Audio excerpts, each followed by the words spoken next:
Hey everybody. Welcome back to my channel, Eloy the Saint. I'm Eloy, as you probably know. Anybody who has been following any of my recent channels, I've been doing a lot of live streams because my backup drives kind of broke and I haven't been able to replace them yet. So I'm working on getting them replaced. And in the meantime, I've lost some of the elements like logos and stuff like that. So live streaming is the easiest thing to do for me because I know how to talk. I can definitely talk. I can talk anybody's ear off.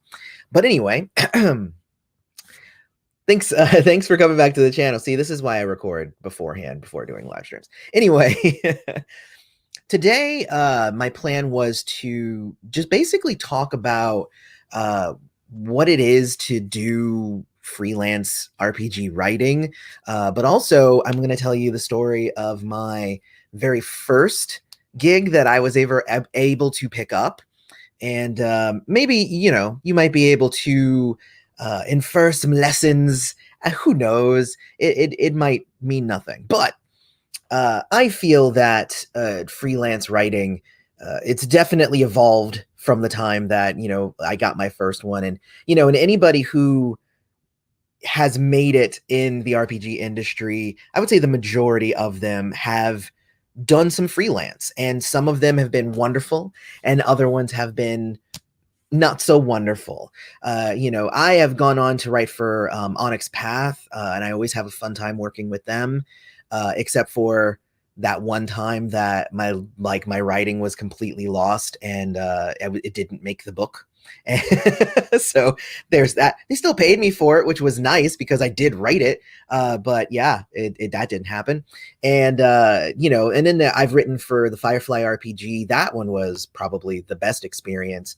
And it's weird as a freelancer, you want simultaneously to serve what the book will be about, what the game is, what the developer's vision is. These are things that you obviously want to keep in mind when you are uh, attempting to kind of get a job writing for a thing. And most companies will have like writer's guides to be like, yeah, you're not allowed to change this or that or whatever. And the world is going to be here. Actually, that's not called writer's guide. Writer's guide is like, do you cross your T's and dot your I's and whatnot?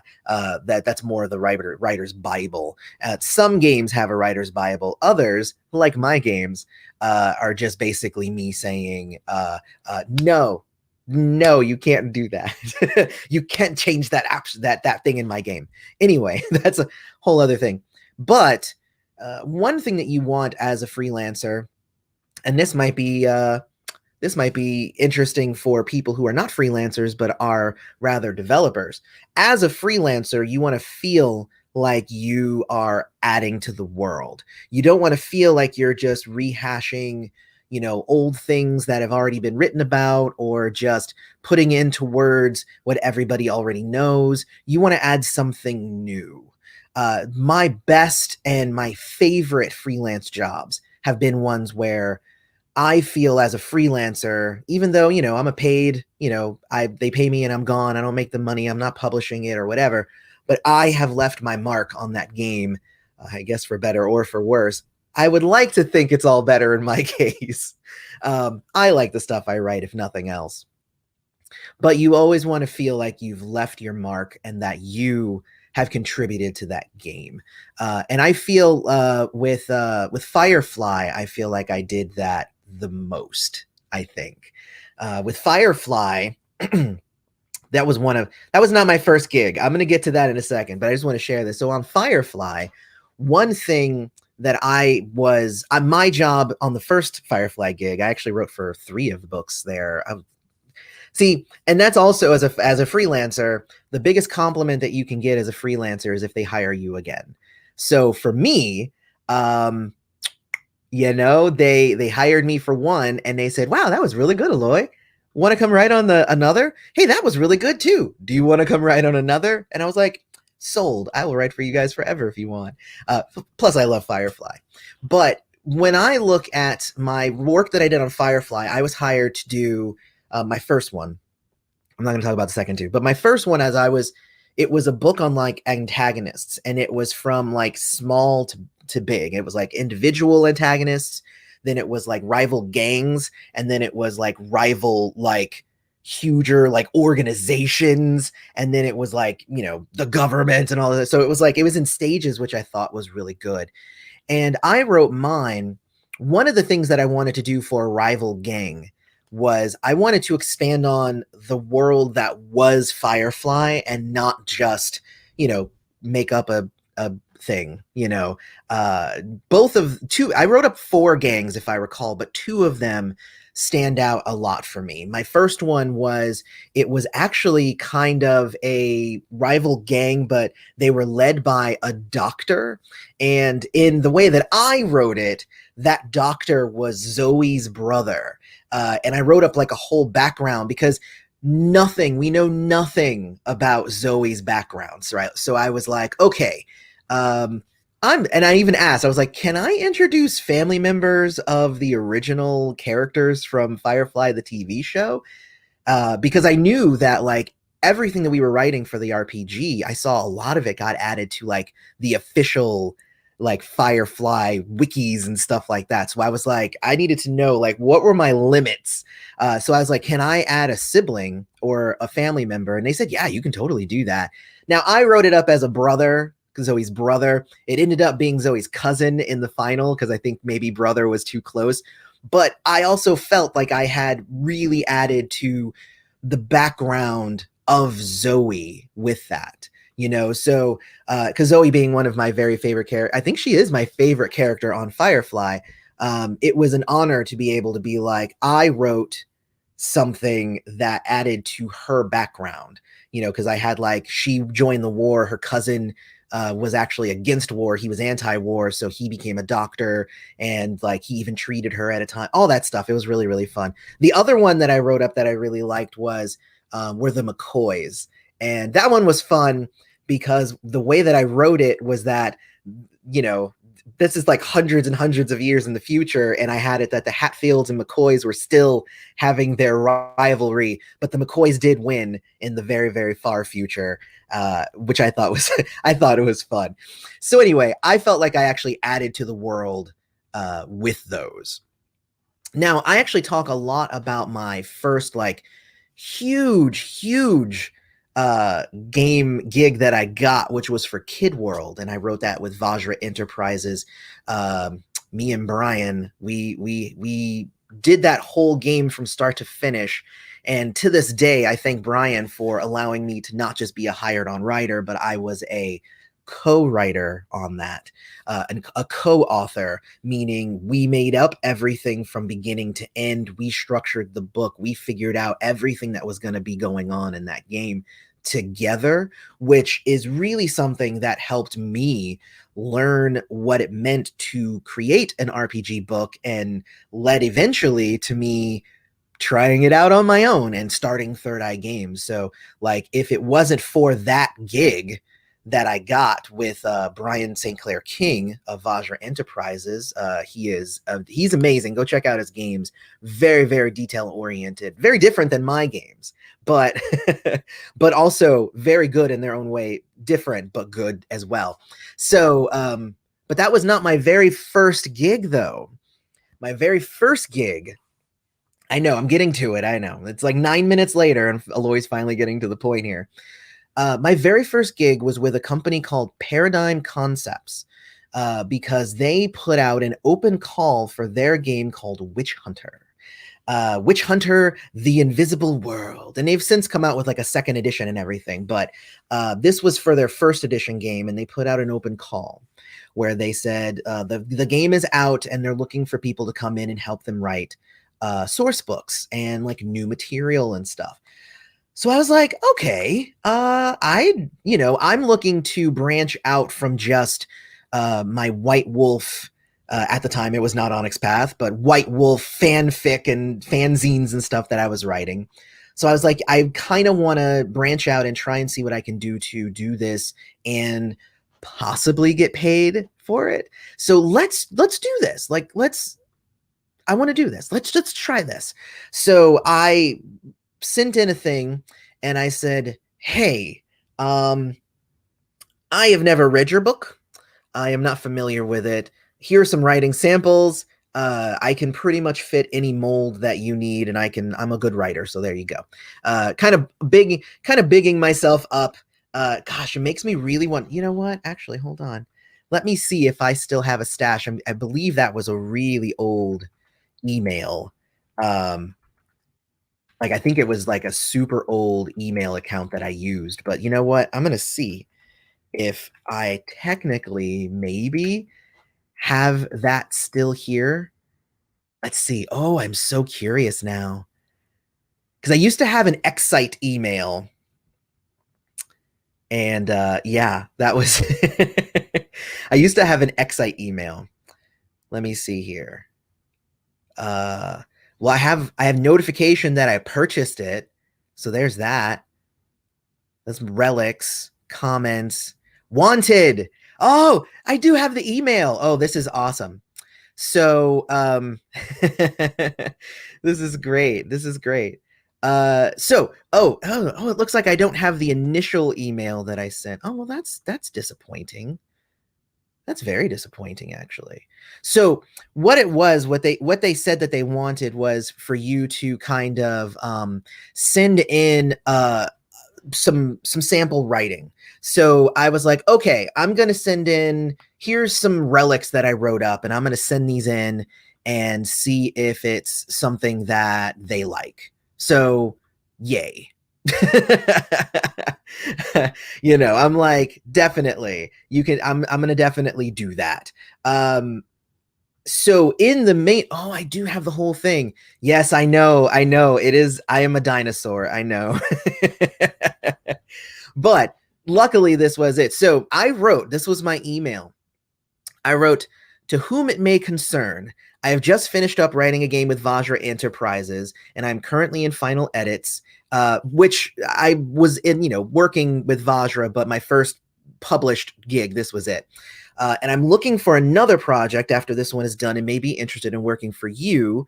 So my writing credits, ooh, I was like, ooh, what are my writing credits?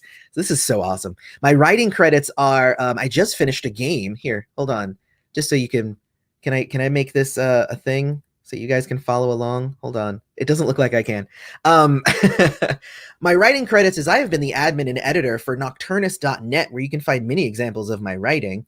I was lead writer on World of Darkness Shanghai.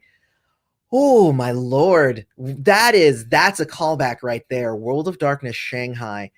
For anybody who knows me from the old days back when nocturnus.net was there, I was a huge fan of the World of Darkness, and I had kind of collaborated all these different writers who were also big fans into a World of Darkness Shanghai book, where I wrote for the Kindred of the East, and I brought in somebody to write for, like, what are werewolves doing, what are changelings doing, what are vampires doing, and all that stuff. That was such a fun project, and I think I still have remnants of it on my hard drive somewhere. I might share that one day because, oh my god, I wrote up a bad guy. His name was the Hand of Seven Fingers, and it was amazing. Anyway, I might share that with you.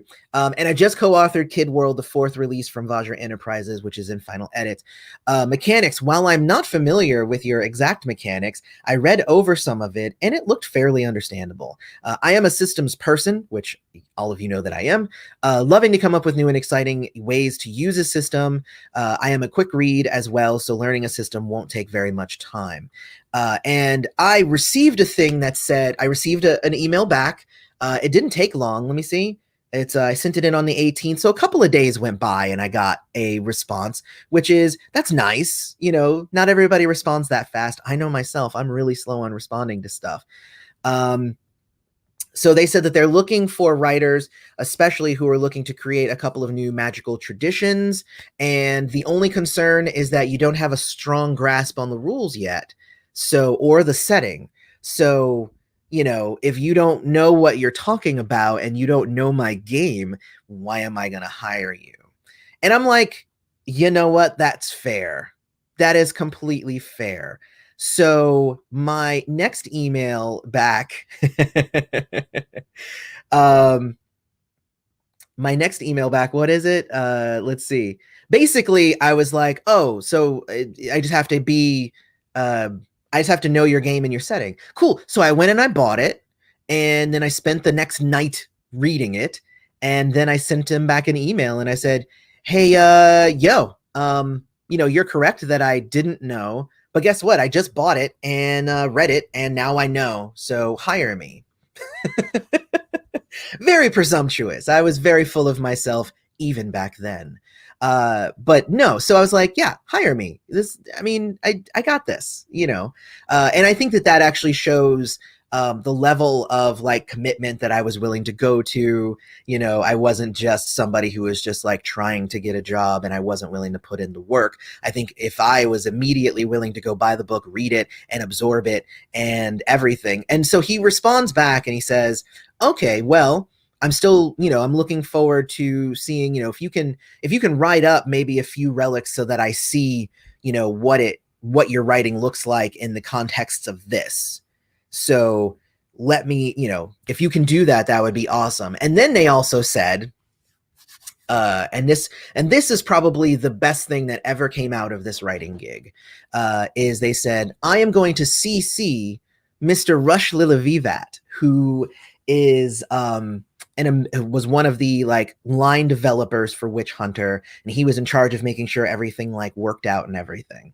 Rush is actually one of my longest running friends in the industry now. I actually met him through this gig, and even though neither of us necessarily does work with Witch Hunter anymore, we still keep track of each other and we talk regularly. So Rush, amazing guy. He's actually even written on some of my stuff because I'm like, I know you can write. You checked my writing that one time, so you can come write for me now. It's great. So I was like, yeah, I'm gonna do that. So I'll take the assignment. Done. And that's basically what ended up happening. Now, a few caveats on that, because it sounds like it was a completely, great experience and everything. It wasn't necessarily the best gig that I've ever had. One thing is that I think I was still pretty early in my writing career, so like none of it was written as well as I could write nowadays. So you know what? I'll give that to them. But I did also feel like a lot of them were, pretty. A lot of it was me not working directly with Rush, but with the owner of the company. I believe his name is Henry. Yes, it is. It's actually in the email. I should have just looked at that.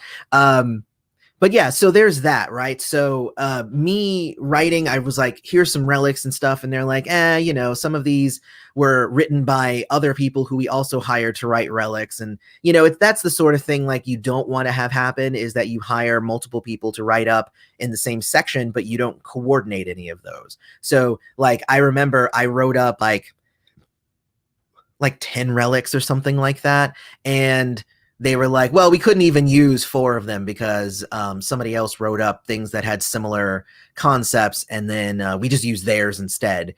And I was just like, but huh? Like then tell me to write up different ones. Like it was just, I don't know, it was very secretive. Like I turned in drafts and then like I wouldn't get feedback for a long time. That's a bad thing, by the way. Also looking at my list here, I came up with some good stuff. I'm just saying. The funny thing though, is that the majority of the stuff that I wrote up here I think was good. And I went ahead and I did second draft, third draft, and put it in there. Then they said, oh, well, so that's the relics.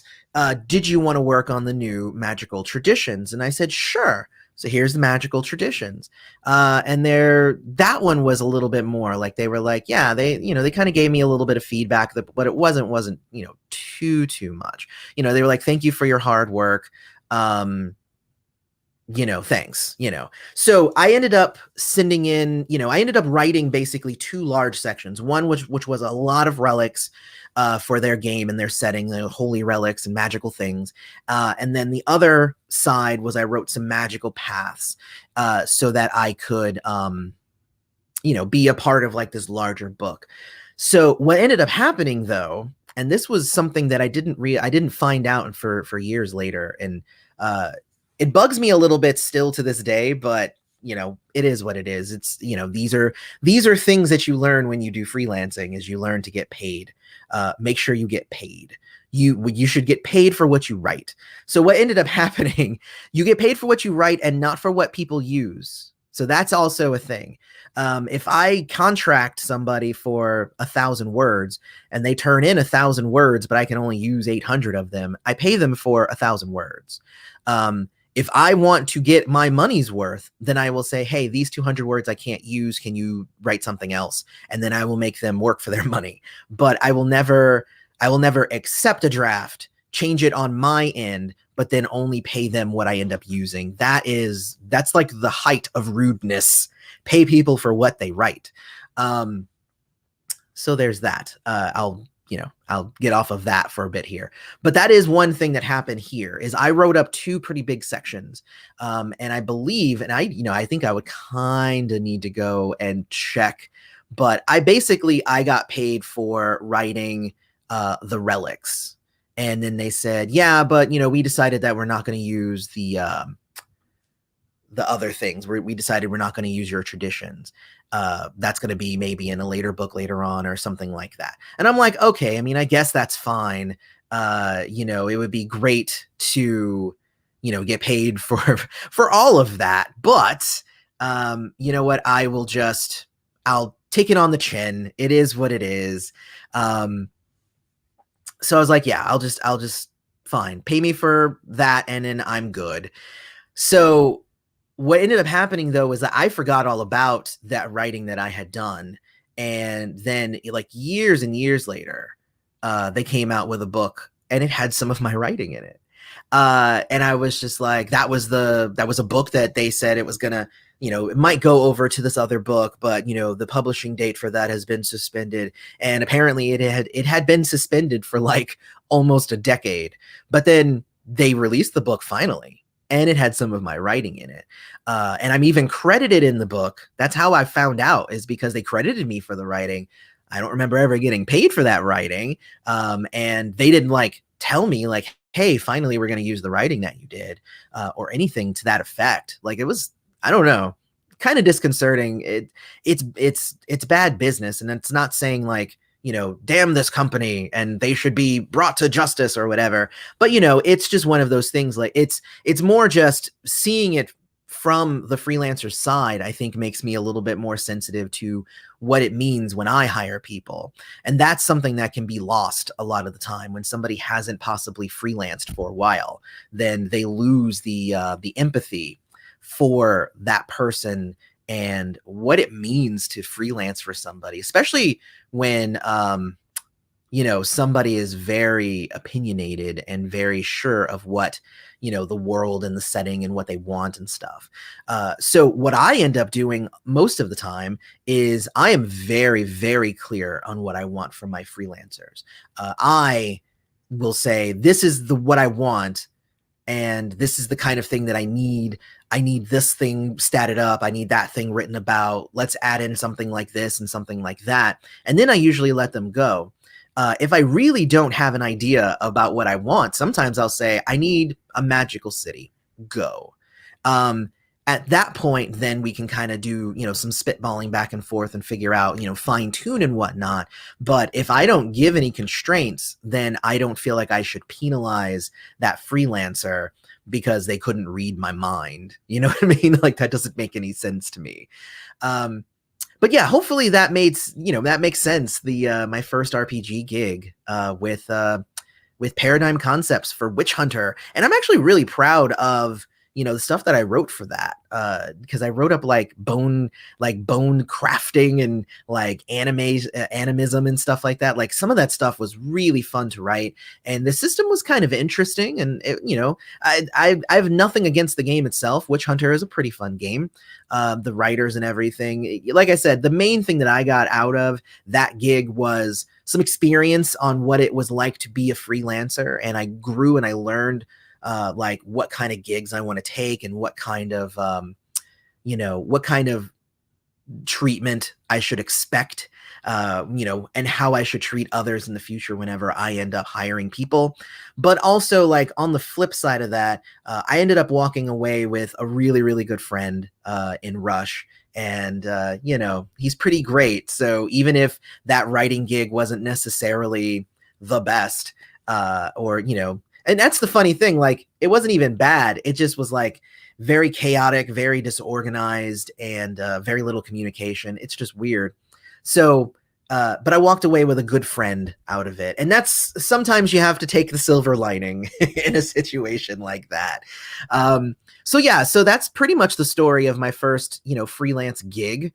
Um, and honestly, if anybody has any other like questions, about what it means to freelance, what you should expect out of freelancing, things of that, kind of thing, you can definitely hit me up in the chat while I'm here, probably for another 5 minutes or so, or you can comment in, the comments. I do look at the comments a lot, so I'll definitely respond, because there are a lot of people who are out there kind of, wondering, is freelancing worth it? Or should I just make my own thing? Or, should I sell my game that I've written already to another company? I mean, there's a lot of different avenues to go. I really, really enjoy freelancing. For me, it's like I do create my own worlds and I have my own games. But what freelancing allows me to do is to go and kind of play in somebody else's sandbox. And I feel like that's important as a creator, to not get completely sucked into your own head and your own worlds and only pay attention to what's going on in your space. You need to be able to step outside of yourself and go see what it's like to, as a designer, go design for a different game, go design and create things that exist in a world that you didn't create, see what limitations people give you, and see how much you can, again, how much you can leave your mark. Like that's the important thing. Like that's why I make games. I make games so that, like, I know that there are experiences that don't exist in gaming. So I'm like, I'm going to make that game and I'm going to leave my mark in gaming, because whenever people think of supers, they're never going to be able to not mention AMP in the list of the greatest. If people think about ninja games, mine's the first one that pops up, because it's kind of the only one still. There's a couple of anime games, but there's not a ninja game other than mine, which I'm pretty proud of. When people list kids games, I want Pip System to be on there. I want to leave my mark. It's one of those things. That's how I feel. And I feel like everybody should feel that way. If you're just out there just to write a game, like, okay, cool, but like, are you contributing to the community and to the world with your game? It needs, anyway. There is actually a question. When freelancing, do you put your own rates, or is that dictated by the employer? It does depend. That's a good question. Nowadays it's different. When I was starting out, it was very much just like, I guess, whatever people want to pay me. I didn't really understand my own value when I was starting, which, is a problem with beginning writers and stuff. They don't know. You just don't know. I've taken gigs that paid me a penny. I've taken ones that have paid me 2, 3, 4, 5, whatever cents. I even took one that was like a third of a cent. And I was like, what? It sounded okay at the time, because it was a third of a cent plus, it was a third of a cent plus royalties or whatever. And I think I got like $50 from that. I think I got like $50. I'm sure it's sold more, and I haven't kept up with it because it's been out for, over a decade now at this point. But anyway, that's neither here nor there. Nowadays, it's interesting. I will usually still just kind of go with whatever that person is giving as a budget, because you do also have to understand that, like, it's not just how much you want to be paid, it's how much money people have to give you as well. So, I usually offer 5 cents for any of my freelancers, 5 cents a word. Hopefully that like the industry standard is going to be going up. But 5 cents a word is like minimum for me nowadays. But I think I've taken a job recently in the last few years where I was being paid like 3 cents a word. And I was like, I really liked the assignment. So I'm like, I'm gonna take the lower pay because I really enjoy working on this world and with these kind of characters and stuff. And that one was more of a like, I didn't mind getting paid less because I knew I was gonna leave a mark on that world. That one was for World of Darkness. That one was for the what was it? The Book of Bloodlines.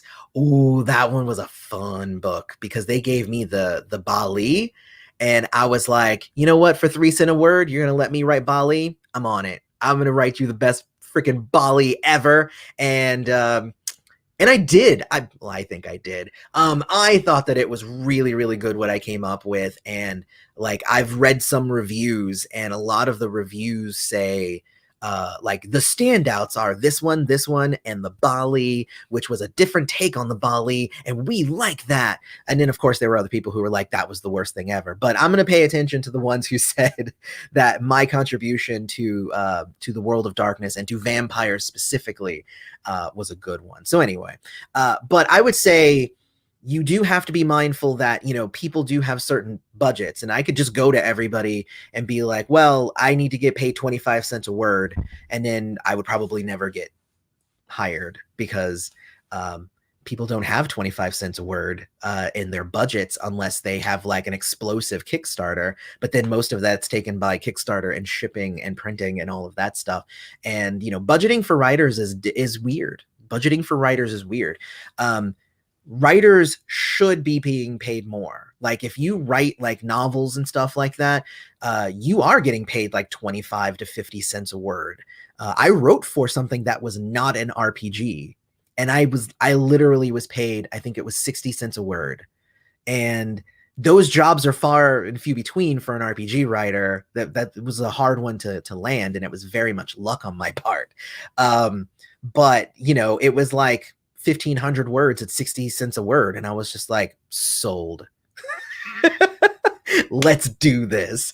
So I was like, yeah, let's do that. But like within the industry, as you know, even though the trend is going up, I remember for a long time it was 1 cent, then it was 2 cents, then it was 3 cents, then it jumped up to 5 cents. I've noticed a few companies bumping up to like 7 cents and 10 cents, which is wonderful. And I want to see more of that. But the thing about paying for freelancers, and then this is a long-winded answer to a very simple question. But the thing about kind of budgeting is that we as publishers and sellers of games can only charge what people are willing to pay.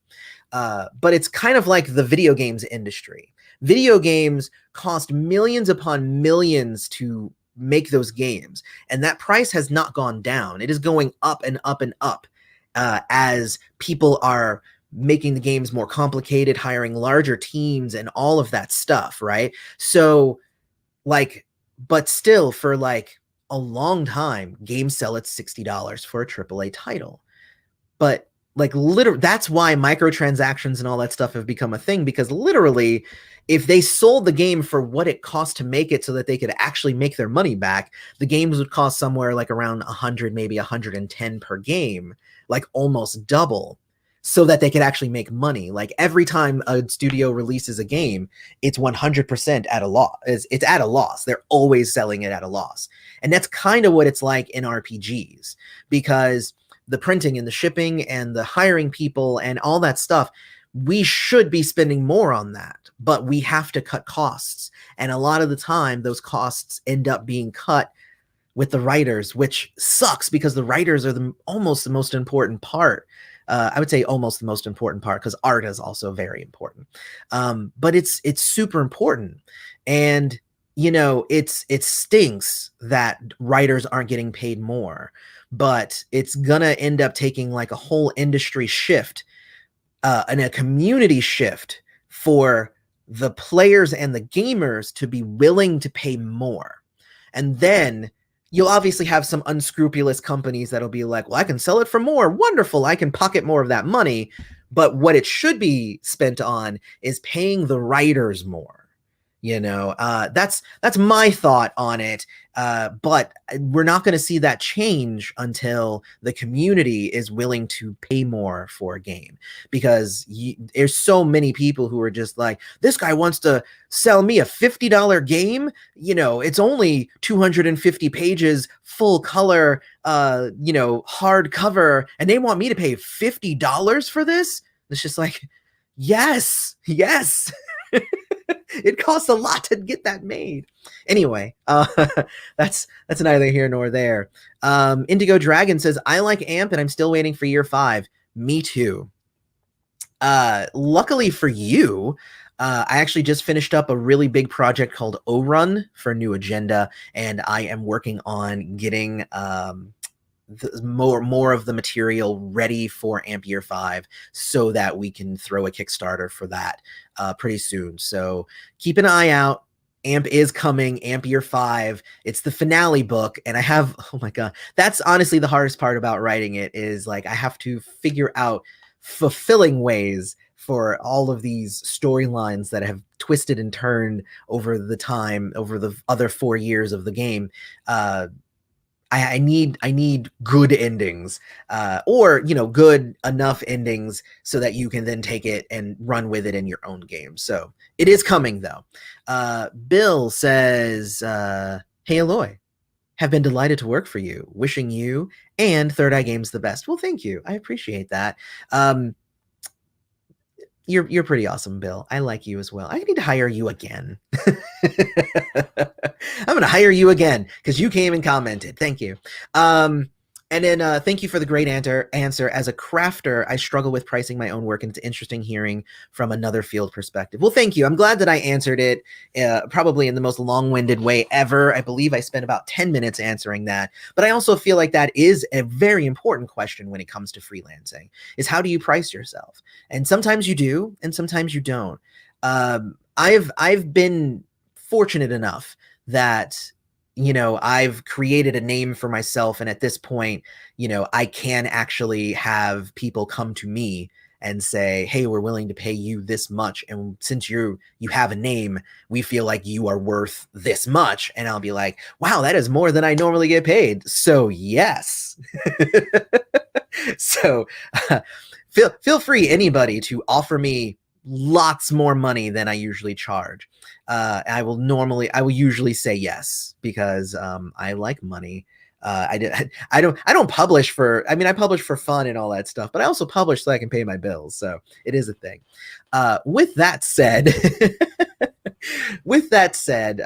we've been here for about 37 minutes and I've rambled on and on. My first RPG gig wasn't that great. I had some better ones that have led up to today, where I still get the occasional freelance gig, and but the biggest joy that I have is being able to hire other people and hopefully give them a good freelance experience. So anyway, thank you for coming and hearing me and listening to me talk about freelancing my first gig. Hopefully you've gotten something from this morning, and next time we will be back with probably more heavily edited videos and stuff, so you don't have to hear me ramble and go on complete wild tangents. All right. Bye, everybody. Have a great rest of your Sunday.